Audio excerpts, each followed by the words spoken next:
Nebraska is on fire, and the scale of what has burned in the last 8 days has no precedent in this state's recorded history. At around 8 in the morning local time on March 13th, 2026, a wildfire ignited north of Lake McConaughey in western Nebraska. Within 48 hours, it had consumed more than 460,000 acres. Within 6 days, it had burned 643,074 acres across Morrill, Garden, Arthur, Keith, and Grant counties, the single largest wildfire in the history of the state of Nebraska. 3 additional fires erupted simultaneously across central and western Nebraska. The Nebraska Emergency Management Agency recorded 24 separate wildfire incidents in a single 24-hour period on Friday, March 13th. As of today, Friday, March 20th, 2026, nearly 825,000 acres have burned across western and central Nebraska, an area larger than the entire state of Rhode Island. 1 person is dead. 40,000 cattle must be relocated, and the land those cattle grazed will not support them again for 1, 2, 3 years. But here's the detail that tells the real story. Rose White was 86 years old. She grew up on a Nebraska ranch in Arthur County, raised her own family there, and had lived her entire life on the same land that the Morrill Fire crossed on the morning of March 13th, 2026. She died trying to escape it. Governor Jim Pillen announced her death at a press conference on Saturday, March 14th, standing before a map showing the fire consuming the sandhills at a rate that firefighters described as a wall rather than a line. Her obituary noted that she was a grandmother. Jason Christensen, owner of Krusty's Feed Store in Arthur, told reporters this week that roughly 500 cattle had died in and around Arthur County alone. He said it should have been thousands more. The land where Rose White lived her entire life is now ash. To understand how Nebraska arrived at this moment, you have to watch the conditions that were already in place before the first spark. Virtually all of Nebraska entered March 2026 in drought. Minimal snowfall over the winter left the sandhills and the central prairies with no soil moisture replenishment. The native grasses that cover western Nebraska's rolling hills, the same grasses that feed the largest cattle herds in the country, entered spring dormant, dry, and standing at heights that fire spreads through like a fuse. David Boyd, spokesman for the Fire Incident Management Team, put it plainly: there is a lot of dormant fuel ready to burn. On the morning of March 13th, wind gusts across western Nebraska reached 61 miles per hour. Temperatures climbed into the low 80s Fahrenheit, temperatures more typical of late May than mid-March. Relative humidity dropped into the teens. Governor Pillen said the Morrill Fire was electrical in nature, sparked by power lines brought down in the wind. The official cause remains undetermined, but the result is not in dispute. A fire that grew to 460,000 acres in 48 hours and to 643,000 acres in 6 days, running northeast across the sandhills at a speed that gave ranchers minutes to decide what to take and what to leave. And then it got worse. On March 15th, the Cottonwood Fire ignited south of Interstate 80 near Brady and Gothenburg in Dawson and Lincoln counties. It burned 128,000 acres within days. In Thomas, Blaine, and Custer counties, the Road 203 fire, believed to have originated from a prescribed burn that escaped containment on March 10th and reignited on March 12th, scorched 35,386 acres through the Nebraska National Forest.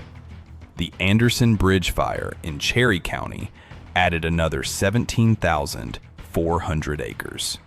By Sunday, March 15th, all 4 fires were 0% contained.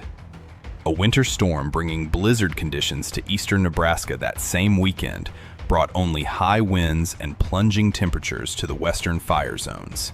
Temperatures cold enough to freeze the water pumps on firefighting rigs, halting suppression efforts for hours. Here is what the science reveals, and it is stranger than anything a headline can carry.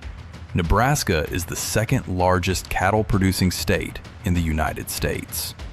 The counties now inside the burn perimeter, Morrill, Garden, Arthur, Keith, Lincoln, Dawson, and Frontier, are home to more than 700,000 head of cattle and calves. Sherry Vinton, director of the Nebraska Department of Agriculture, confirmed that the burned land represents grazing capacity for approximately 40,000 mother cows. That land is now gone.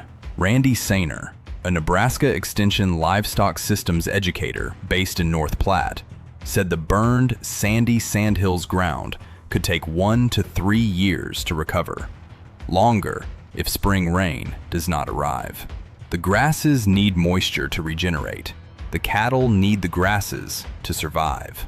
And the wider American cattle supply was already at a 75-year low before the Morrill fire started. Governor Pillen appeared before reporters on Monday, March 16th, and asked United States Secretary of Agriculture, Brooke Rollins, to authorize the emergency release of Conservation Reserve Program acres for grazing. Federally protected grasslands normally off limits to livestock. He did not frame it as a request. He said, "We need this approval now. We cannot wait 2 months. These ranchers need the ground now." Rollins was scheduled to visit the fire zone on Monday, March 23rd. The waiting period between a disaster and a federal visit is itself a number worth noting. Here is the problem that is not making headlines. 25,000 head of cattle were displaced by the Morrill fire alone. The fencing that kept those cattle on those ranches is gone.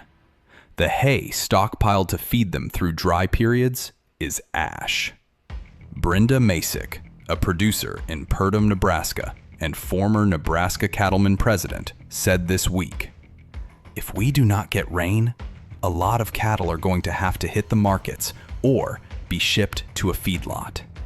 Craig Uden, president of the Nebraska Cattlemen Industry Group and a rancher near Cozad, said recovery will take a year or 2, if it happens at all.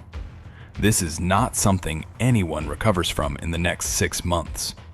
He said that out loud at a press conference, and the national news cycle moved on to other things.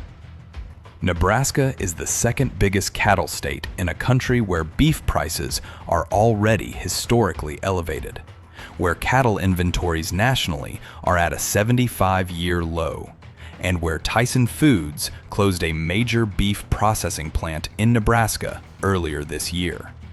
The burned grassland was not simply property. It was production capacity for a supply chain already stretched to its thinnest point in 3 generations. If 825,000 acres of prime Nebraska rangeland burned in 8 days under conditions that fire scientists describe as extreme but no longer exceptional, drought, dormant grass, 61-mile-per-hour winds, and temperatures 20 degrees above seasonal norms, what does fire season look like when summer arrives? If 40,000 mother cows need alternative pasture now, and virtually all of Nebraska is in drought, and Wyoming and Kansas are in their own drought and cannot absorb them, and the burned land will not support grazing for 1 to 3 years, where exactly do those animals go? And if Rose White, 86 years old, who grew up on that land and raised her family on it, could not outrun the Morrill fire on the morning of March 13th, 2026. What does that tell us about the speed of what is still burning? The containment lines are holding today. The red flag warnings return tomorrow. And the land north of Lake McConaughey, 643,000 acres of it, is still smoldering in the dark. Too hot to walk, too wide to see the end of.